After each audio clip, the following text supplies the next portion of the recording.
Bismillah ar-Rahman ar-Rahim. Donc, aujourd'hui, on va attaquer le troisième cours du chapitre numéro 1, qui est la typologie des produits graphiques imprimés.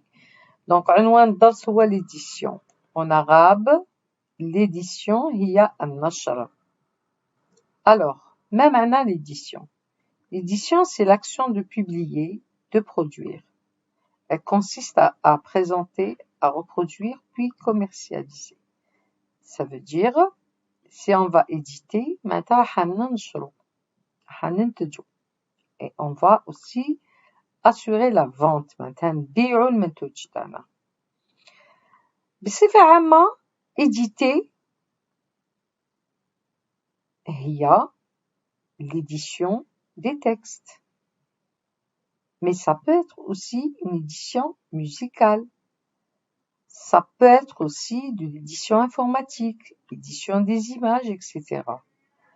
Mais aujourd'hui, on n'édite pas seulement sur le papier. معناتها النشر تاعنا ما يكونش فقط على الورق وإنما كاين une édition qui est multimédia.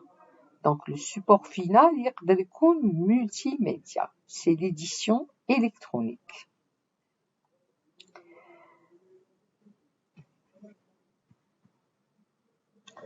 Donc, nous retenons que l'édition consiste à la reproduction, à la publication et à la diffusion commerciale de tout ouvrage imprimé, qu'il soit artistique, qu'il soit littéraire.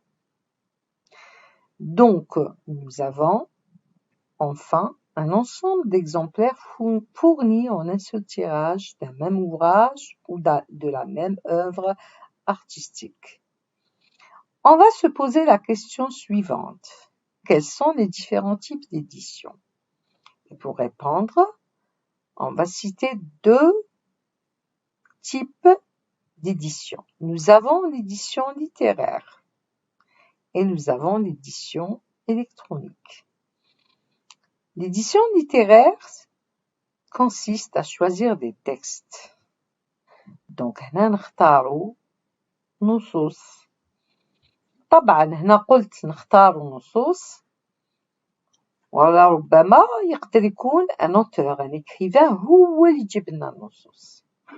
حنا نهتموا on va les imprimer نطبعوهم et on va les commercialiser. معناها نبيعوهم. Donc les textes bien sûr peuvent être anciens.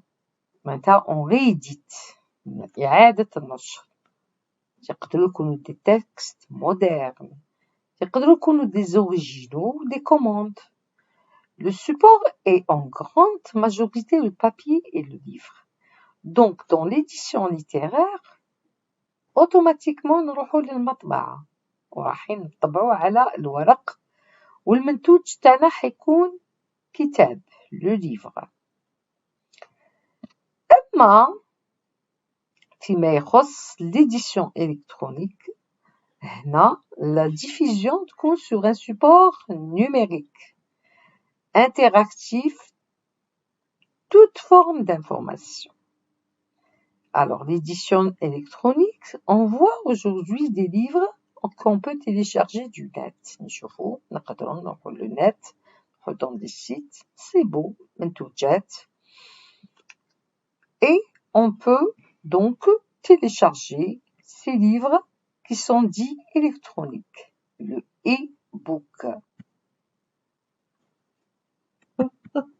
Quels sont les différents supports d'édition? Donc, commençons par le livre. الكتاب. كلنا نعرف الكتاب. Il est composé de plusieurs pages. Et les pages sont reliées les unes aux autres. Et il a pour fonction d'être un support de l'écriture, bien sûr, permettant la diffusion et la conservation de textes de nature variée. Voici un schéma des différents éléments qui composent le livre.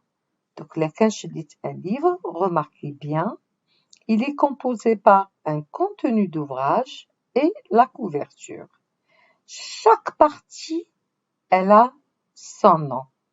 Donc, remarquez avec moi, la couverture, c'est un livre, ça c'est un modèle de livre d'art, et chaque partie, elle a son nom. Essayez de retenir le nom de chaque partie et vous allez faire un exercice et vous reprenez le schéma sur lequel vous allez noter tous ces noms. À vrai dire, les livres, quand je parle de livres, il existe plusieurs types de livres. On va citer le livre de bain. Qu'est-ce que c'est que le livre de bain? Et le livre de tissu.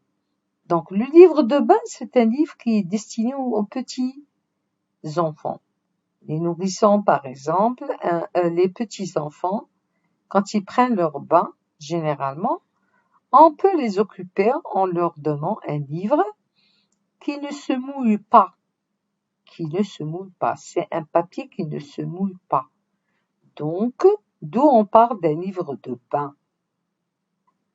Donc, c'est des histoires qu'on va raconter à notre enfant, et le livre, même s'il se mouille, il va pas se déchirer. Les livres de bruit. Les livres de bruit, c'est des livres que, par exemple, en les touchant, on va entendre un son. Ça, c'est utilisé dans l'apprentissage. معناتها كي نحبوا نعلموا الطفل نعطولو un livre لما هو il touche par exemple une lettre, il va entendre la lettre. Par exemple, s'il touche A, il va entendre A. Donc, c'est un livre qui peut être utilisé dans l'apprentissage.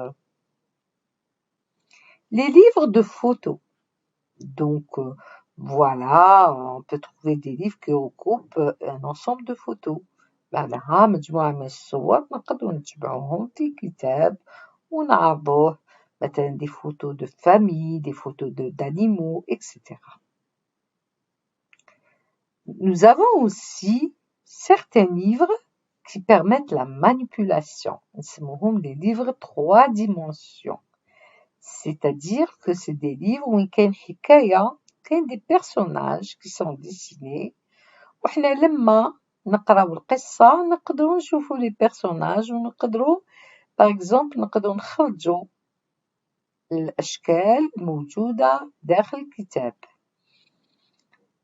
Les contes aussi, c'est un type de livre. Les histoires courtes, قصص صغيرة, les livres de contexte, les livres de recettes pour enfants, les documentaires, les livres documentaires, les livres gradués, les romans. Donc, pour vous dire qu'il y a une variété de livres. Tous ces livres existent. Maintenant, deuxième catégorie de livres, nous avons les encyclopédies et les dictionnaires. Donc, voilà les encyclopédies. Voilà, vous avez une photo. C'est des livres qui sont volumineux et qui sont aussi esthétiques. Les dictionnaires, vous connaissez tous, c'est quoi un dictionnaire? Même si on parle de dictionnaire, sachez qu'il en existe plusieurs types de dictionnaires. Nous avons le dictionnaire de poche, nous avons le dictionnaire à différents formats, différents volumes. D'accord? La revue aussi, c'est un document, c'est un produit imprimé qui est utilisé dans le domaine de l'édition. Sauf que la revue traite un seul sujet. Et je distingue la revue du magazine. Le magazine traite plusieurs sujets. Donc, si je reviens à la revue, sachez que la revue peut traiter un thème scientifique, Elle peut traiter un thème historique, littéraire ou analytique. Par contre, le magazine, il est périodique, Dawri. Il peut être divertissant, il peut être communicatif, il est très illustré, fait صور عديدة, et il traite des sujets variés. Vous trouvez plusieurs thèmes qui sont abordés dans le magazine. Voilà donc qui fait la différence entre la revue qui traite un seul sujet et le magazine traite plusieurs sujets. Enfin, nous avons le journal. Le journal aussi, c'est un journal quotidien qui est aussi classé dans le domaine de l'édition. Bien, donc qu'est-ce qui fait la différence entre tous ces documents? Remarquez, vous allez être les acteurs principaux de la fabrication de tous ces documents. Qu'est-ce qui fait la différence? C'est que il y a le côté volume, vous avez le côté matière, donc le papier. Ce n'est pas le même qui est utilisé pour tous les livres qu'on vient de voir. Vous avez aussi la façon de relier, donc la reliure, et vous avez aussi, même pour ce qui est de choix des photos, des illustrations, de la police de caractère, de la couleur du papier. Donc voilà. Donc on retient tous que le domaine de l'édition, c'est un domaine qui est très intéressant dans les arts et industries graphiques. Et nous sommes les acteurs principaux de ce domaine. Nous allons fabriquer sur le plan infographique et on va aussi jusqu'à l'impression. Enfin, je vous remercie de votre attention et je vous dis rendez-vous pour le dernier cours de la typologie sur le cours multimédia.